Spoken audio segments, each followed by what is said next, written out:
ահազանգեր ենք ստանում, որ մարդկանց ստիպում են մասնավորապես մեր ուժեղ Հայաստան դաշինքի 3-րդ համարի քվեաթերթիկը դուրս բերել որպես ապացույց, որ մեր օգտին չեն քվեարկելու։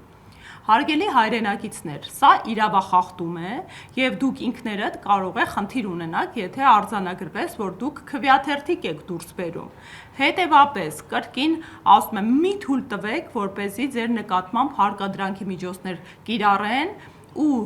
դուք եք դառնալու ու հիմնական այն աղբյուրը, ովքեր որոշելու են, թե ով է մեր Հայաստանի Հանրապետության հաջորդ իշխանությունը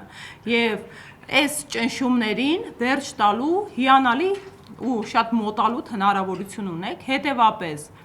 կրկին եմ ասում, թեկուզ առնվազն այն տեսանկյունից, որ ռիսկ է, մի գնացեք ռիսկի կատարելու իրավախախտում, որովհետև քվեաթերթիկ դուրս բերելը, բացի այն, որ ձեր կամքի վրա հարկադրանք է և ճնշում ձեր նկատմամբ, նաև իրավախախտում է, որը կարող է հետևանք ունենալ։